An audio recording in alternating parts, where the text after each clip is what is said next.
Hello students, good morning, सुप्रभात, सत श्री अकाल, अस्सलाम वालेकुम, राम राम। स्वागत है आपके अपने YouTube channel DS Deoria by Deepak sir में।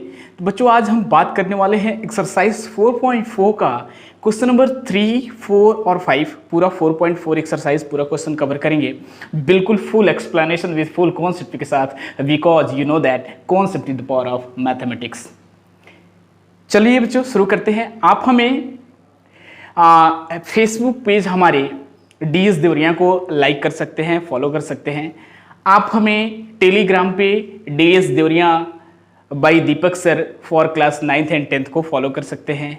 और हमारे इंस्टाग्राम आईडी DEEPAKTIWARI2461 पे फॉलो कर सकते हैं। तो जुड़े हमारे इंस्टाग्राम टेलीग्राम चैनल से। चलिए बच्चों, शुरू करते हैं। क्वेश्चन नंबर 3 कह रहा है कि it is possible to design a rectangular mango grove whose length is twice its breadth and the area of 800 metre square, if so find its length and breathe.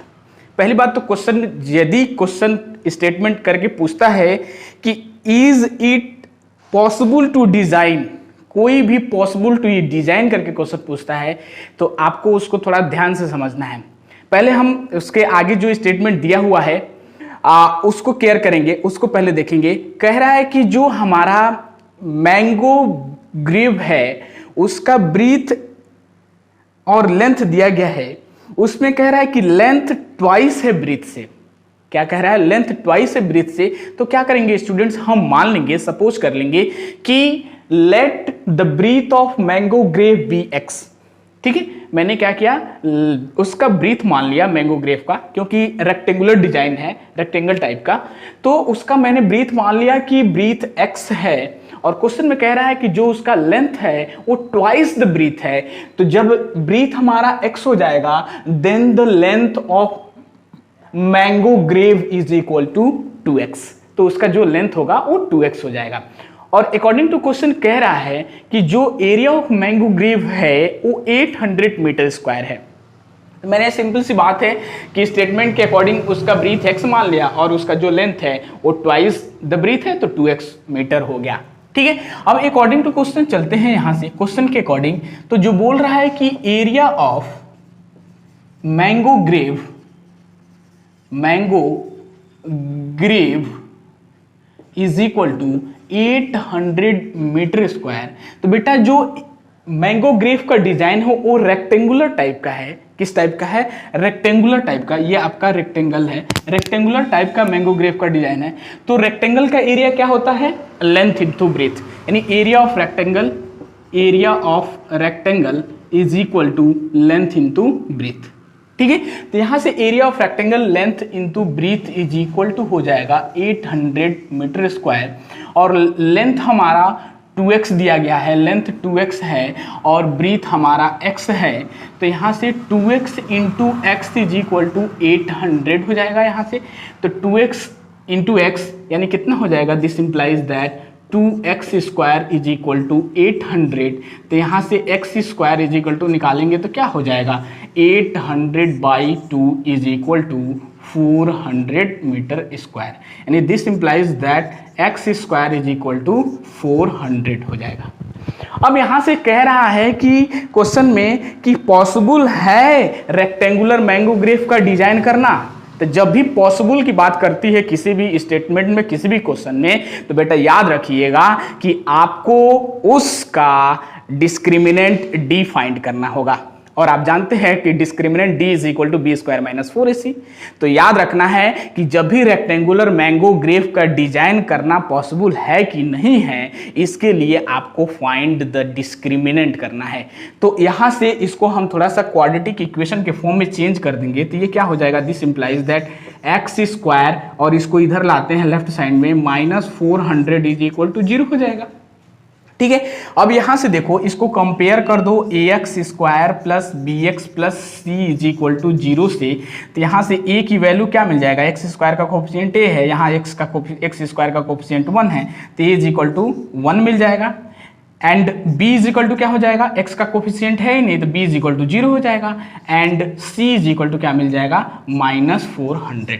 तो हम जानते हैं कि डिस्क्रिमिनेंट d is equal to B square minus 4ac होता है। इसको calculate कर दीजिए तो b स्क्वायर की वैल्यू क्या है, b की वैल्यू 0 है, तो यहाँ से क्या हो जाएगा 0 का स्क्वायर -4 इंटू ए की वैल्यू 1 है और c की वैल्यू -400 है।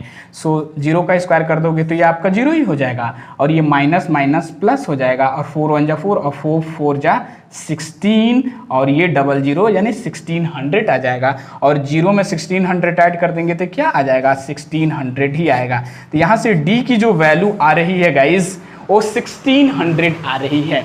तो मैं बोला था तीन नेचर ऑफ द रूट्स मैंने बताया है। पहला बात कि जब d इज ग्रेटर देन 0 हो यानी d की जो वैल्यू है वो 0 से बड़ी हो तो वहां पे रियल एंड डिस्टिंक्ट रूट रखते हैं। यदि d इज इक्वल टू 0 हो तो वहां पे इक्वल रूट्स रखते हैं, रियल एंड इक्वल रूट्स रखते हैं। और d इज लेस देन 0 हो तो वहां पे वैल्यू d की निगेटिव आ जाएगी तो वहां से कोई रियल रूट नहीं होगा यानी नो रियल रूट। तो आपको याद रखना है कि यदि पॉसिबल पूछता है तो पॉसिबल में यदि पॉजिटिव आ जाता है या 0 आ जाता है तो उस क्वेश्चन का डिजाइन करना पॉसिबल है। तो यहां से d की वैल्यू पॉजिटिव आ रही है, इसीलिए बोलेंगे कि the equation has real roots. Yes, इस इक्वेशन का जो हमको रेक्टेंगुलर मैंगो ग्रेव का डिजाइन करना है वो पॉसिबल है। तो यहाँ पे पॉसिबल की जगह पे हम क्या कर देंगे, यस बोल देंगे। यस यानी ये रेक्टेंगुलर मैंगो ग्रेव डिजाइन करना पॉसिबल है, यस हो जाएगा। जब यस है तो इसका हमको लेंथ और ब्रीथ फाइंड करना है। तो सिंपल सी बात है, तब उसके लिए हम यहाँ से चलेंगे, यहीं से फिर इसके बाद यहाँ से ये हमारी पॉजिटिव होगी तो ये रेक्टेंगुलर ग्रेव करना डिजाइन पॉसिबल हो गया। अब यहाँ से हम चलेंगे ये x square is equal to 400 है तो यहां से x की वैल्यू निकालेंगे तो ये स्क्वायर रूट ऑफ 400 हो जाएगा। ठीक है, अब स्क्वायर रूट ऑफ 400 आपको पता ही है कि 4 को हम क्या लिखते हैं, 2 इंटू 2 लिखते हैं और ये क्या हो जाएगा, ये आपका 100 हो जाएगा। यानी इसको हम ऐसे लिख दें तो 4 को हम 4 इंटू 100 लिख देंगे और 4 को 2 इंटू 2 लिख देंगे और 100 को 10 इंटू 10 लिख देंगे। तो यहाँ से क्या हो जाएगा, पेयर ऑफ ये भी नंबर है, पेयर ऑफ ये भी नंबर है, तो यहाँ से 2 इंटू 10 आ जाएगा। तो यहाँ से क्या हो जाएगा 2 10 जा 20 यानी x इज इक्वल टू कितना आ गया, 20 आ गया। ठीक है, तो हमने क्या किया है, ब्रीथ को x माना है तो यहाँ से जो आंसर हो जाएगा कि breadth is equal to x और ये 20 मीटर हो जाएगा। And length is equal to 2x है और 2 इंटू 20 इज इक्वल टू 220 जा 40 मीटर हो जाएगा। यही इस क्वेश्चन का कंप्लीट रिक्वायर्ड आंसर होगा गाइस। तो आई होप स्टूडेंट, मैं आशा करता हूं कि ये क्वेश्चन बिल्कुल फुल एक्सप्लेनेशन से क्लियर हो गया होगा। तो इसे पोस्ट करके स्क्रीनशॉट लीजिए, अच्छे से नोट्स बनाइए, प्रैक्टिस करिए, अधिक से अधिक कंप्लीट वीडियोस को वॉच करिए, शेयर कर दीजिए सभी दोस्तों को। एक लाइक तो बनता है, लाइक कर दीजिए। अब आइए नेक्स्ट क्वेश्चन नंबर 4 को फाइंड करते हैं। क्वेश्चन नंबर 4 है, कह रहा है कि is the following situation possible, if so determine their parents present age, the sum of the age of two friends is 20 years, 4 years ago the product of their age in years was 48। दो friends हैं, दोनों का सम 20 years है और दोनों का जो product है 4 years बाद का वो 48 years है। तो पहले तो क्वेश्चन के अकॉर्डिंग इसमें भी कह रहा है कि ये पॉसिबल है कि नहीं है। तो सबसे पहले हम क्या करेंगे कि क्वेश्चन में मान लेंगे कि दो फ्रेंड्स हैं और दोनों का प्लस 20 years है, तो हम कह देंगे कि let the age of first friend be x year and then the age of second friend is equal to 20 minus x year. जैसे सपोज कर लो कि दो फ्रेंड्स हैं ऐसे, x प्लस y हम मानते हैं, दोनों का प्लस कितना है 20 है, कह रहे हैं कि दोनों फ्रेंड्स का जो सम है वो 20 years है। तो यहाँ से जब हम y की वैल्यू निकालेंगे तो क्या हो जाएगा, 20 माइनस x होगा कि नहीं होगा, यही कॉन्सेप्ट है। तो हमने क्या किया, फर्स्ट फ्रेंड का जो एज है उसको हमने x ईयर मान लिया और जो उसका सेकेंड फ्रेंड्स आएगा उसका जो एज होगा 20 माइनस x ईयर हो जाएगा। ठीक है। अब कह रहा है कि 4 इयर्स एगो, यानी 4 इयर्स पहले, एगो का मतलब होता है पहले, ठीक है ना। तो 4 years ago age of the first friend, यानी 4 इयर्स पहले जो फर्स्ट फ्रेंड का जो एज होगा वो x माइनस 4 हो जाएगा, क्योंकि पहले हमने क्या माना है, x माना है, तो पहले चलेंगे पीछे चलेंगे तो x माइनस 4 इयर्स हो जाएगा। सेम वैसे ही and the age of second friend is equal to 20 minus x है सेकेंड फ्रेंड का एज, तो 20 माइनस एक्स माइनस 4 कर देंगे, तो 20 में से 4 चला जाएगा तो 16 माइनस एक्स ईयर्स हो जाएगा। अब क्वेश्चन के अकॉर्डिंग कह रहा है कि अकॉर्डिंग टू क्वेश्चन कि जो 4 इयर्स एगो जो दोनों का एज आ रहा है फर्स्ट फ्रेंड और सेकेंड फ्रेंड का उन दोनों का जो प्रोडक्ट है 48 इयर्स है। तो अकॉर्डिंग टू क्वेश्चन क्या हो जाएगा, फर्स्ट फ्रेंड का जो एज है x माइनस 4 और सेकेंड फ्रेंड का जो एज है 16 माइनस एक्स, इन दोनों का जो प्रोडक्ट है वो कितना है, 48 है। ठीक है। अब यहां से इसको सिंप्लीफाई करेंगे तो ये यहां से देखिए x का 16 मल्टीप्लाई कर देंगे, फिर x का x में मल्टीप्लाई कर देंगे तो 16 इंटू एक्स क्या हो जाएगा, 16x हो जाएगा, और plus minus minus x into x, x square हो जाएगा, फिर ये माइनस प्लस माइनस हो जाएगा, और 16 4 कितना हो जाएगा, 64 हो जाएगा, और माइनस माइनस ये प्लस हो जाएगा, 4 इंटू एक्स, 4x हो जाएगा is equal to 48। Clear guys. अब इसको थोड़ा सा एडजस्ट कर लो। सो दिस इंप्लाइज दैट, यहां से देखो ये 16x है और ये 4x है, तो ये कितना हो जाएगा 20x माइनस एक्स स्क्वायर, और ये माइनस 64 है और इसको भी इधर लेते आते हैं तो ये माइनस 48 इज इक्वल टू इधर 0 बच जाएगा राइट साइड में। Clear. So this implies that, अब यहां से थोड़ा सा सही से लिखेंगे तो ये क्या हो जाएगा 20x माइनस एक्स स्क्वायर, और माइनस का 64 और माइनस का 48 दोनों निगेटिव वैल्यू है, और दोनों को हम जब प्लस करेंगे तो ये माइनस 100 कितना हो जाएगा 12 इज इक्वल टू 0 हो जाएगा। ठीक है। अब यहां से देखो एक्स स्क्वायर को हम पहले राइट कर दे रहे हैं, उसके बाद x, उसके बाद constant. So this implies that minus x square plus 20x minus 112 is equal to 0। Clear. अब यहां से ध्यान दो कि जो एक्स स्क्वायर का कोफिशिएंट वो माइनस में आ रहा है, तो ज्यादातर जो क्वाड्रेटिक की equation ax square plus bx plus C is equal to 0 लिखा जाता है। इसमें जो कोफिशिएंट ऑफ एक्स स्क्वायर होता है इसको हम पॉजिटिव ही रखते हैं, क्योंकि ये पॉजिटिव होता है इसलिए पॉजिटिव रखते हैं। तो यहाँ से हम क्या कर देंगे, सभी टर्म में से माइनस कॉमन कर लेंगे, तो ये क्या हो जाएगा, माइनस जब कॉमन कर देंगे तो ये प्लस हो जाएगा एक्स स्क्वायर, जहां जहां माइनस है वो प्लस हो जाएगा और जो प्लस है वो माइनस हो जाएगा, तो ये माइनस 20x हो जाएगा और ये प्लस का 112 इज इक्वल टू 0 हो जाएगा। अब ये माइनस को हम उधर भेज देंगे तो 0 हो जाएगा, तो यहाँ से क्या आ जाएगा एक्स स्क्वायर माइनस 20 का x plus 112 is equal to 0। अब आप देखो ये एक क्वाड्रेटिक इक्वेशन बन रहा है। अब यहाँ से कह रहा है कि इसका जो कंडीशन है वो सिचुएशन पॉसिबल है कि नहीं है। तो मैं बोला था जब भी क्वेश्चन में सिचुएशंस को कहेगा पॉसिबल है कि नहीं है गाइस, तो उसके लिए आपको डिस्क्रिमिनेंट डी फाइंड करना है, और डी की वैल्यू यदि d इज इक्वल टू 0 आ जाए या d इज इक्वल टू कोई पॉजिटिव वैल्यू आ जाए तब तो पॉसिबल है, यदि निगेटिव आ जाएगा d की वैल्यू तो पॉसिबल नहीं होगा उसका रूट फाइंड करना। ओके गाइस, ध्यान रखिएगा। तो हम चेक करेंगे कि इस इक्वेशन जो इक्वेशन दिया गया ये पॉसिबल है कि नहीं है। यदि पॉसिबल होगा तभी इसका एज फाइंड हो पाएगा, अदरवाइज पॉसिबल नहीं होगा तो फाइंड नहीं होगा। तो हम यहाँ से इसको क्या कर देंगे, इसका डिस्क्रिमिनेंट फाइंड करेंगे। तो डिस्क्रिमिनेंट फाइंड करने के लिए पहले एबीसी फाइंड कर लेते हैं। तो एबीसी फाइंड करने के लिए इस इक्वेशन को इस quadratic equation ax square plus bx plus C is equal to 0 से कंपेयर करेंगे। तो यहां से देखो a इज इक्वल टू क्या आ जाएगा 1 आ जाएगा, b इज इक्वल टू क्या आ जाएगा माइनस 20 आ जाएगा, and c is equal to क्या आ जाएगा 112 आ जाएगा। ठीक है। अब इसको हम थोड़ा यहां चलते हैं। अब यहां से हम क्या कहेंगे कि जब पॉसिबल चेक करने के लिए हमको क्या फाइंड करना है, डिस्क्रिमिनेंट डी फाइंड करना है। तो d इज इक्वल टू क्या होता है b स्क्वायर माइनस 4ac, इसमें ला के वैल्यू पुट कर दीजिए। तो b की वैल्यू है माइनस 20 का स्क्वायर माइनस 4 इंटू ए की वैल्यू 1 है और सी की वैल्यू 112 है। अब इसको मल्टीप्लाई कर दो तो माइनस का स्क्वायर प्लस हो जाएगा और 20 का स्क्वायर कितना हो जाएगा आपका 400 हो जाएगा, माइनस 4 1 जा 4 और 4 में 112 से मल्टीप्लाई कर दोगे तो कितना हो जाएगा 4 2 जा 8, 4 1 जा 4, 4 1 जा 4 यानी 448 हो जाएगा। और 400 में से 448 निकल जाएगा तो कितना आ जाएगा माइनस का 48। तो यहाँ से देखो d की वैल्यू आ गई माइनस का 48।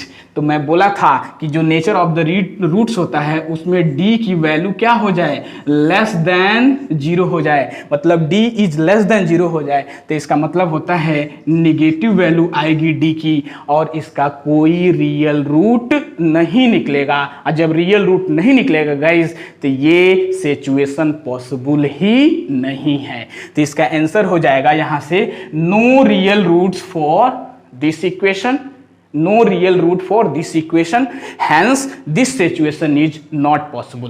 Clear guys? तो इस ये क्वेश्चन का कंप्लीट रिक्वायर्ड सोल्यूशन हुआ। तो आई होप स्टूडेंट मैं आशा करता हूं कि ये क्वेश्चन भी बहुत सही तरीके से क्लियर हो जाएगा। तो इसे पोस्ट करके स्क्रीनशॉट लीजिए, अच्छे से नोट्स बनाइए, एक लाइक कर दीजिए, शेयर कर दीजिए सभी दोस्तों को।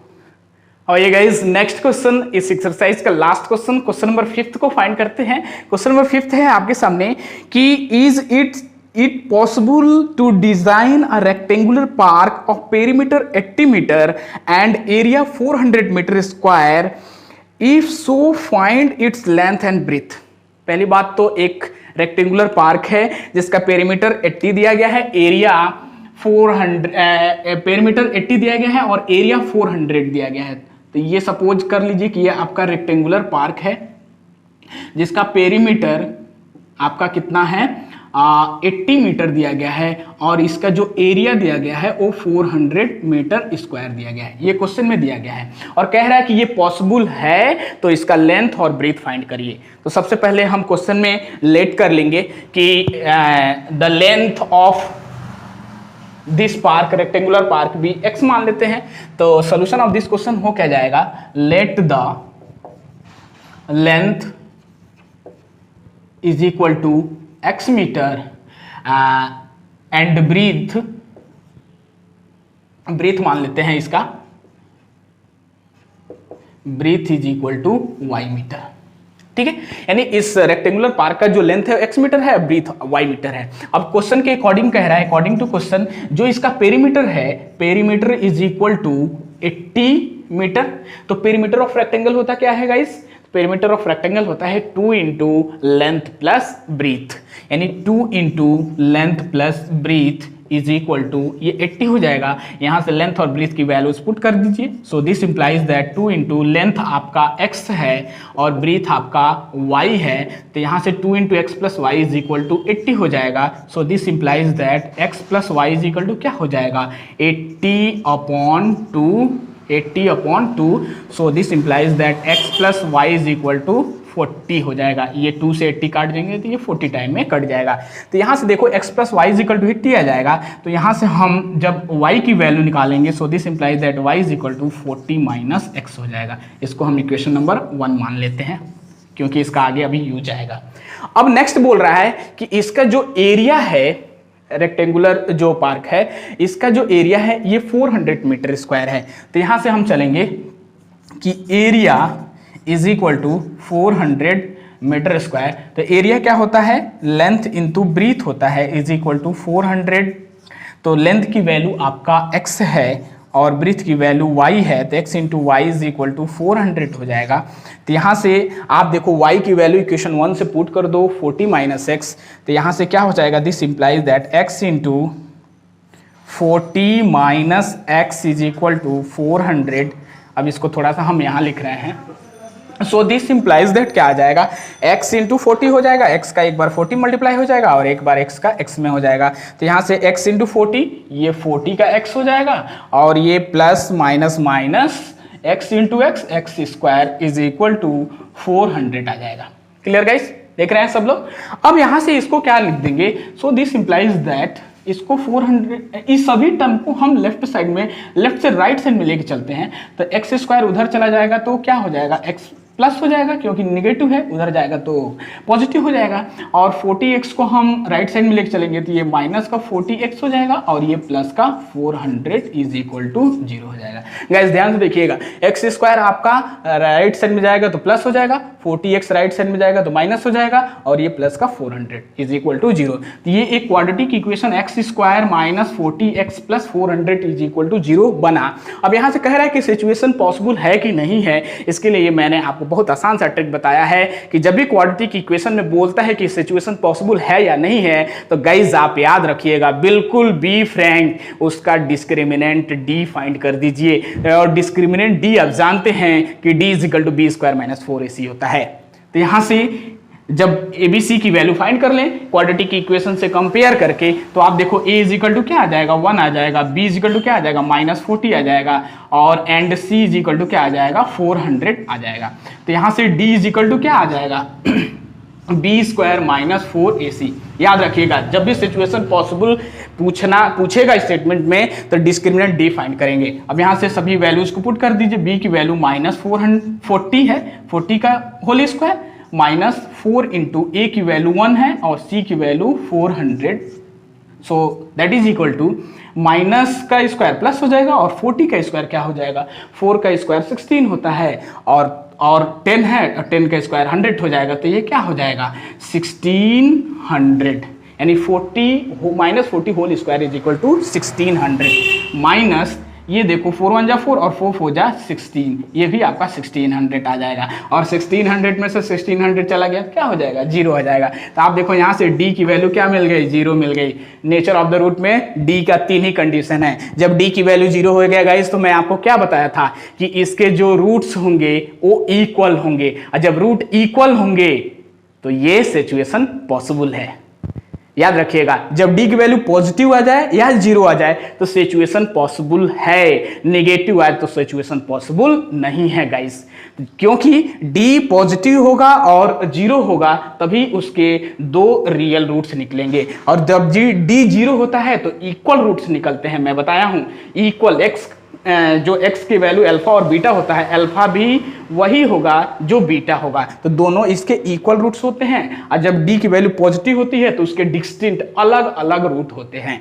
तो इस इक्वेशन के जो d की वैल्यू आई है वो 0 आई है, तो यहां से बोल देंगे कि दिस इक्वेशन हैज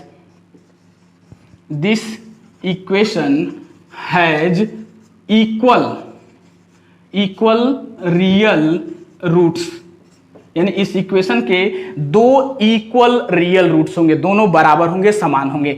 जो ये सिचुएशन है, हैंस सिचुएशन इज पॉसिबल, यहां पे लिख देंगे, यानी situation is possible root of this equation. तो जब इसका सिचुएशन पॉसिबल है तो हमको क्या बताना है, लेंथ और ब्रीथ बताना है। जब पॉसिबल होगा तभी लेंथ और ब्रीथ आएगा।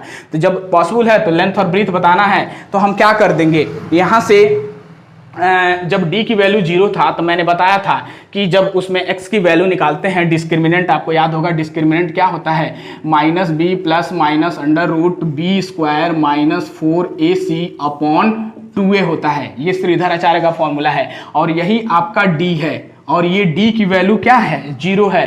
तो इसके जगह पे हम जब 0 पुट कर देंगे, ये आपका ये इज इक्वल टू 0 हो जाएगा। तो इसका रिजल्ट क्या आ जाएगा माइनस बी अपॉन 2a ही तो आएगा। एक बार जरूर इसका इंट्रोडक्शन वीडियो देखिए, श्रीधराचार्य फॉर्मूले का नेचर ऑफ द रूट और डिस्क्रिमिनेंट एक ही वीडियो में है, आपको सब डाउट्स वहां से क्लियर हो जाएगा। जब d इक्वल होता है तो d का direct formula minus B upon 2a पे हम पुट करके उसका रूट्स फाइंड कर सकते हैं। तो यहाँ से क्या आ जाएगा आप देखिए, तो x इज इक्वल टू हम यहाँ से डायरेक्ट निकाल सकते हैं, x इज इक्वल टू इस इक्वेशन का x is equal to minus B upon 2a पर वैल्यू पुट कर दें।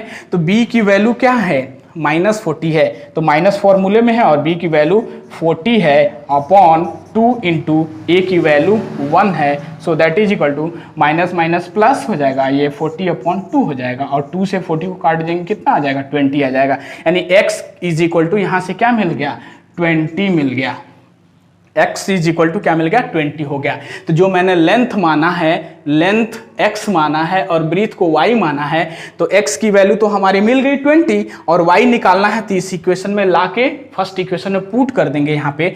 तो यहाँ से बोलेंगे putting the value of x into equation number 1 इस इक्वेशन 1 में लाके पुट कर देंगे तो क्या मिल जाएगा 40 माइनस, यहाँ से ध्यान दीजिएगा 40 माइनस 20 हो जाएगा और 40 में से 20 निकल जाएगा तो ये भी कितना आ जाएगा 20 आ जाएगा। यानी y की भी वैल्यू कितना आ गई 20 आ गई और x की भी वैल्यू गाइस कितना आ गई 20 आ गई। तो यहाँ से जो लेंथ निकलेगा इसका length is equal to 20 metre और जो ब्रीथ निकलेगा वो भी आपका 20 मीटर निकलेगा। ठीक है, तो ये इस क्वेश्चन का कंप्लीट रिक्वायर्ड आंसर हुआ गाइस। आई होप स्टूडेंट, मैं आशा करता हूं कि ये क्वेश्चन बिल्कुल सही तरीके से क्लियर हो गया होगा। तो इसे पोस्ट करके स्क्रीनशॉट लीजिए, अच्छे से कंप्लीट वॉच करिए, हमारे साथ शुरू से लेके एंड तक बने रहिए। मैं सभी क्वेश्चन को वादा करता हूं, सभी क्वेश्चन को बिल्कुल full explanation with full concept के साथ सॉल्व करके लाके प्रोवाइड करते रहेंगे। यदि अभी तक वीडियोस को लाइक नहीं किए तो लाइक कर दीजिए, शेयर कर दीजिए और फर्स्ट टाइम चैनल को देख रहे हैं तो सब्सक्राइब कर दीजिए। फिर मिलते हैं नेक्स्ट वीडियो के साथ। Thank you so much, thank for watching.